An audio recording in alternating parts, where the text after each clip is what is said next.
name is Sue Crawford, and I'm a candidate for state legislature, and my lecture is entitled Celebrating Strategically. This is an applied political science lecture on keys to a successful kickoff celebration. First, let me define success. A successful kickoff demonstrates viability, gathers resources, and gets out the message.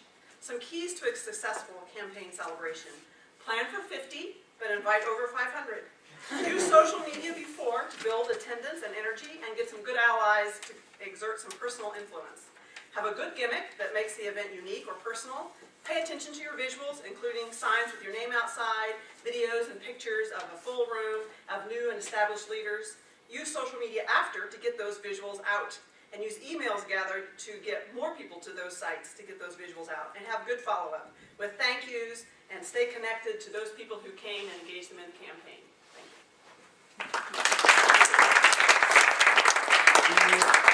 Oh, no, these are no sound bites, Joe. They're talking sound bites. They get longer, they get off message.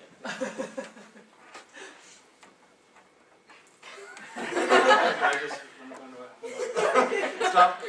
It's time to say go, or as soon as you start speaking. Do you have I'll some start. blocks or that's something good. you can come That's out of? good. Okay. I watch a lot of movies. As I thought about celebration, 3 scenes came to mind. At the end of The World According to Garp, Garp has been shot. As he lays dying in the rescue helicopter, he begs his wife, remember everything. In Silkwood, Karen Silkwood is neglecting and stepping out on the man she lives with. Finally, he's had enough. He packs his car and parts with Karen in the driveway. As he leaves, he leans out to her. I loved every minute of it. As he speeds off, she strokes his fender. In Running on Empty, a couple who were 60s radicals has been living underground for decades. Once again, their cover is blown and they have to run. This time, their teenage son stays behind. When they drop him off, they circle him twice with their truck. Life, love, family. Remember and celebrate.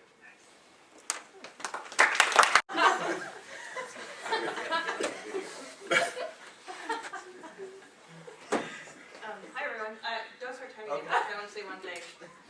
Oh, that doesn't count. It's not related to celebration. It's related to, I had to go to the dentist for an emergency this afternoon, and so one side of my mouth is still kind of numb. If any drool comes out, I thought I'd say that up front. I don't think it will. So yeah, I still decided to come, however, so. Hi, I'm Zuegner. I teach journalism, and what I thought of about celebrations was first how much we love to cover them in the media, because so often we cover horrible events or sad events, and so a celebration is a lot of fun for us as well. The second thing I thought about was, though, about how the celebrations that we cover have become so formulaic sometimes.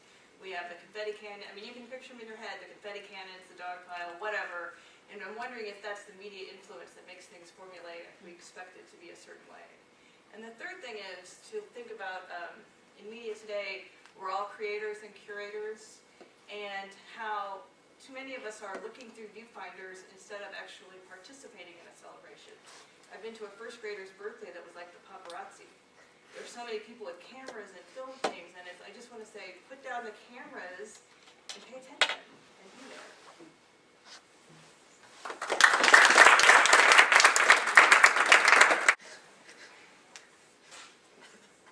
I'm Jill Brown in the psychology department, and I spend most of my days as a cultural psychologist thinking about the social influence on the individual. Celebrations bridge these two worlds. It's a merger of the past with the present. We're engaging memory, actively calling it up, admiring someone or something that exists, even for a moment before the celebration began. The action of marking one's pleasure at an important event or occasion by engaging in enjoyable, typically social activity. So before I found that definition, I could only think about what celebration wasn't. So it's not a ritual. A ritual is an action performed for symbolic reasons. I can think of rituals I can do alone. I could take off my shoes when I enter a house as a symbol of respect. I could place flowers on my mother's grave as a symbol of love, but could I celebrate alone? Is it a ritual that's infused with pleasure? Is it meeting of joy and relatedness? Does it have to be planned, or could it emerge from the moment that happened right before? The psychological study of celebration is very minimal. Is it what Csikszentmihalyi calls flow, or a state of concentration, complete absorption with an activity at hand? Is it a state in which people are so involved in the activity that nothing else matters? Even those temporal concerns like time, food, and ego are ignored. No, that's not celebration. How could I be egoless at my birthday party? How could I not think of food when I'm celebrating Thanksgiving? I can be in flow by myself, but can I celebrate alone? Can you?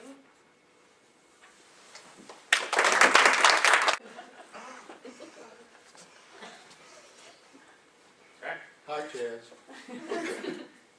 I'm the evil Father K.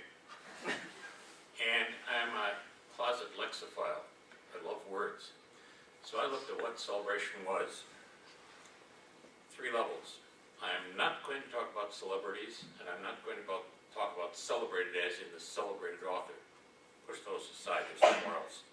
So the first level is we celebrate someone.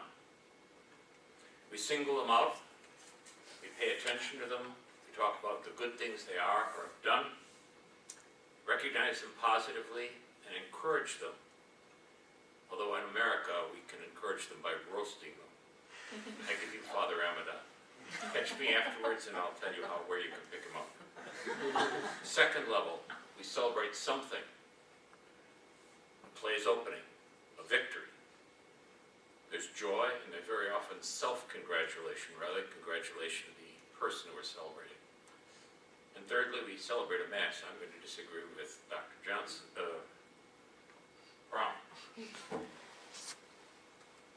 We celebrate Thanksgiving and Easter, and I play with my kids a little bit.